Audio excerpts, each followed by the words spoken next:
everybody, and welcome to It's Story Time, kids. Today we're going to read A Home on the River. A Home on the River by Peter Bentley and Charles Fuge. I'm assuming that's how his name is pronounced, F-U-G-E, Fuge. Now, as always, I'm in my car, and outside it is raining and every now and again hailing. So if you hear some noise, that is why. We're currently having not a major storm, just a little bit of a rainy, haily day. Hopefully it's quiet enough and you can hear me. Here we go. A Home on the River. I love the pictures in this book. I think I might read it through to not ruin the rhythm of the book, because this is a rhyming book, but then we can look at the pictures afterwards. Okay, A Home on the River. One day Bramble said, oh no, it's gonna, there we go, we'll start again. One day Bramble said, I must water my rose, but nothing came out when he turned on the hose. That's odd, frowned the Badger, scratching his head, so he went in to make a hot chocolate instead.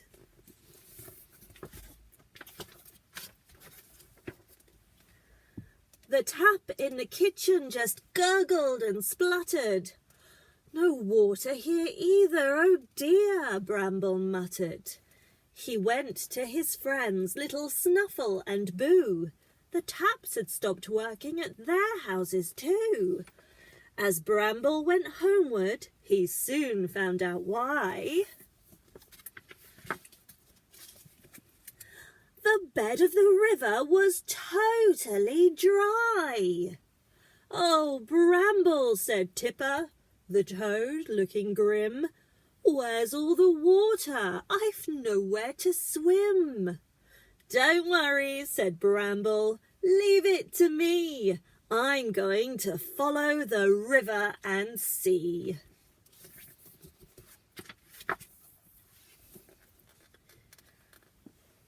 For ages he followed the dry river bed. I hope it's not very much further, he said. He came to the place where the giant oak stood and entered the loneliest part of the wood. The wood became wilder, the ground became rougher, the way through the trees became darker and tougher.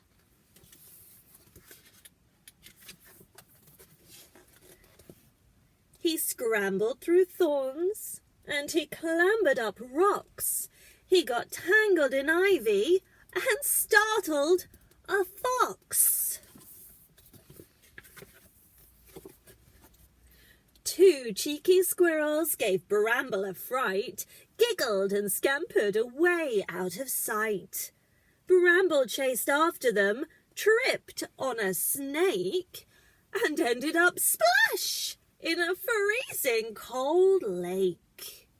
Onwards he plodded along the rough track. He was helping his friends and would never turn back.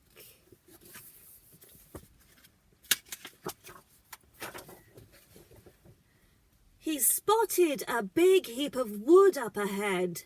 No wonder we haven't got water, he said. The river's been blocked by these branches and sticks. Have those naughty young squirrels been up to their tricks? Bramble went closer and gasped, Goodness me, a house on an island. Whose can it be? Out of the door popped a sleek, furry head. Hello, what creature are you? Bramble said. The stranger replied, I'm a beaver, I'm Sam. What do you think of my marvellous dam?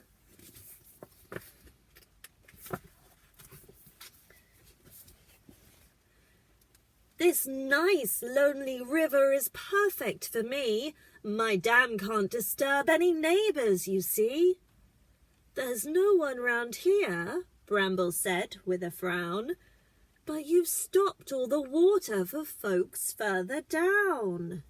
Yikes, cried the beaver. Poor creatures, oh no! I'll build a new home. But where will I go? Bramble said, well, there's a place very near. It's somewhere I stumbled in on my way here.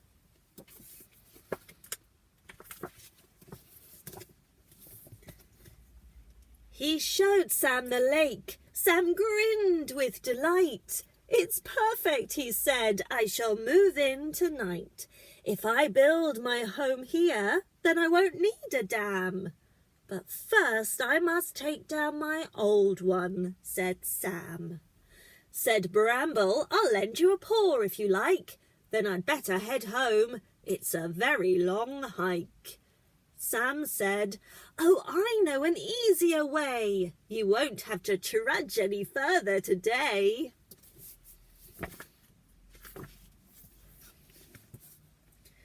Soon afterwards, down on the riverside track, Bramble's friends wondered just when he'd be back.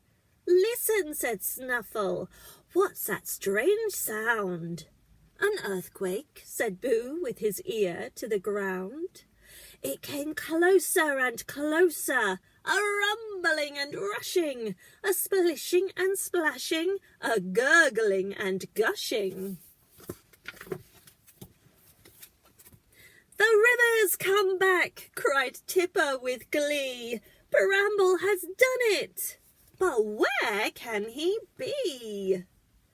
Look, there he is, Snuffle squeaked, and they laughed. As Bramble came floating along on a raft.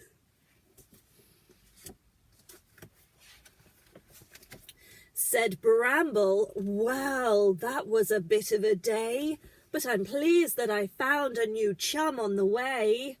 And they all gave a warm, friendly welcome to Sam and went back to Bramble's for muffins and jam. Oh, that's the end. Okay, well, let's have a look at the pictures. The front page. This is Bramble looking at his hose. Very confused. Look at his friend. What is that? A woodlouse?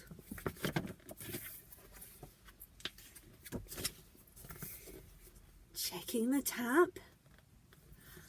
There's a spider. It looks like a friendly spider, so that's good. And then he's... oh, talk to his friend. I think that's... is that Snuffle or Boo? Not sure. And Tipper the toad, looking grim. And there's a kingfisher. I've never seen them in real life, kids, but they look like beautiful birds. What's next? Can't turn the page. Oh, here we go. Going for a walk. And oh, this is my all-time favourite picture in this book. It's so pretty. Struggling, the wood became wilder, the ground became rougher, the way through the trees became darker and tougher. And that's just the perfect picture for that bit of writing, isn't it? He's scrambling through thorns, scrambling up rocks, clambering up rocks, tangled in ivy, and startled a fox. Look at the expression. He does look confused. He does look startled. And then, roar! Naughty young squirrels. And look, there's the snake he tripped on. Oh no, he's in a lake. Very dejected. But he's helping his friends and would never turn back. There we go. That's the dam.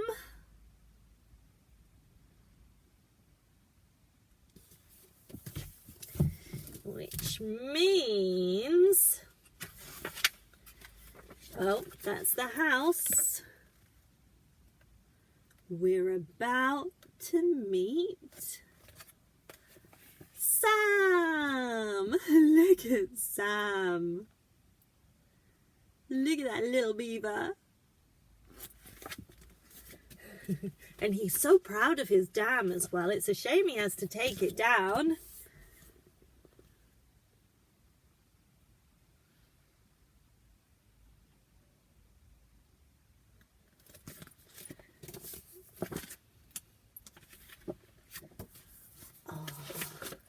Checking out his new home on the lake. Aww. And that's a dragonfly, maybe a damselfly, I'm not sure the difference. Taking down the dam, working together.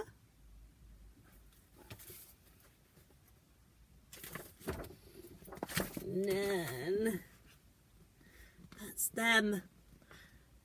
The water's coming back and they can hear something. Having a bit of a listen.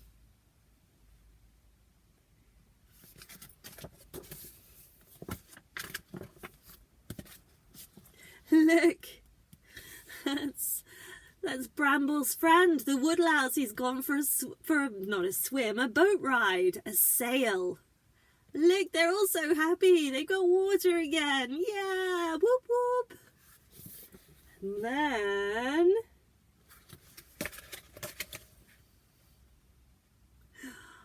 looking and seeing Bramble coming along on a raft. Oh, they look so happy. They're having so much fun. Look at that, kids. Looks beautiful, doesn't it? Oh, muffins and jam. Yum. Every time I read this book, and I've read it lots of times, kids, this is one of my favourites. It just makes me want to eat muffins and jam. These, if you can see, they're English breakfast muffins. They're like, I guess a kind of a roll, I suppose. They're really, really yummy. They're not like sweet cake muffins or American muffins. They're slightly different. There you go. All those little animals. And here's the dedication for my family, for Zephany, who has a home by a stream. Oh, how lucky. Oh, I hope it's as beautiful as Sam's log cabin. Who wouldn't love to live there? Of course, he's going to have to build it again, but I don't think Sam minds. I bet he really enjoys building his cabins. Okie dokie. Well, kids, that was A Home on the River by Peter Bentley and Charles Fuge. I actually do have 2 more of these Bramble books, which I will read over the next few days, maybe next week. I hope you enjoyed that one, A Home on the River, and thank you very much for joining me for It's Story Time, kids. Thank you, take care, bye.